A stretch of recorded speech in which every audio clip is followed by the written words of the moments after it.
নেই। ওই আনসার পরমাণিক দাদা আপনি কোথায়? আপনি এখানে নাই।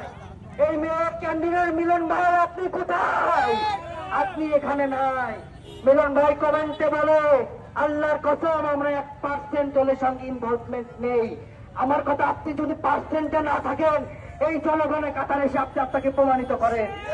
এই সবুজ ভাই কোথায়? তিনি আমাদের জুলাই আন্দোলনের অন্যতম নায়ক। সেই নায়ককে আজকে আমরা দেখতে পাচ্ছি না। আমাদের এনসিপির জেলার নেতারা নেই, বিক্রি হয়েছে অনেকে। আমাদের জেলার এনসিপির প্রধান সমন্বয়কারী এসেছে, শাহিন কাকা এসেছে, কেন্দ্র থেকে নয়ন ভাই এসেছে, কিন্তু আমাদের আশ্বাসের আকাঙ্ক্ষা পূরণ করতে কিন্তু এনার বাড়ি কিন্তু কুমারখালী খোকসা না, এনার বাড়ি মিরপুর নেতা, এখানে আসলেও কিছু না। কুমারখালী রাজনৈতিক নেতারা বারবার জনগণের ব্যবহার করে, এইবার কাউকে ব্যবহার হতে দেব না।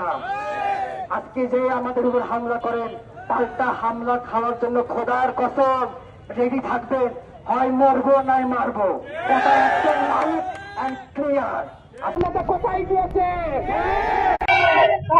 পার্সনকে শপিং করে বেড়াচ্ছে নাকি আমরা জানতে চাই। তোমার খালে এত বড় জনদরদি নেতারা আজকে কোথায়? জনগণের ওপর জুলুম শুরু হয়েছে, তারা কোথায়? সেই সব পার্শ্বের রাজনীতিবিদ কোথায়? যারা সরকারি আমলাদের কাছে বিক্রি হয়ে গেছে তারা কোথায়? আমরা স্পষ্টভাবে বলে দিতে চাই, আপনাদের রাজনীতি, আপনাদের অপরাজনীতি আমরা দমন করে এই বন্ধ। আমরা শুধু এখানে তোর বন্ধ করতে চাই না, আপনারা রাজনীতি আছে এখানে,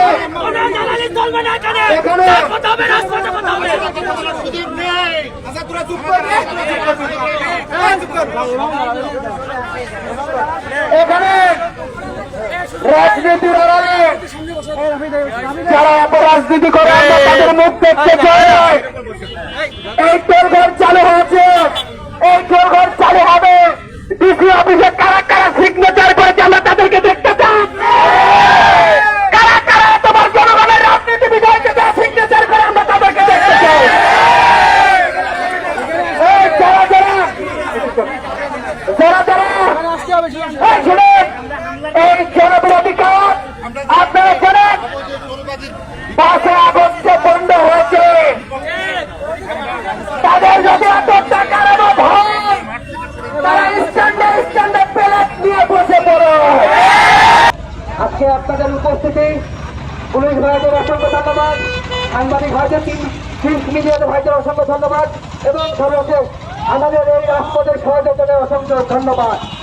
আমার নয়ন ভাই কথা বলেছে, কালকে 12টার মধ্যে তোর ঘর এবং তোর আদায় বন্ধ প্রস্তাবক গ্যাসের আকারে প্রকাশ না করলে আমরা ইউএন অফিস ঘেরাও কর্মসূচি বাস্তবায়ন করব।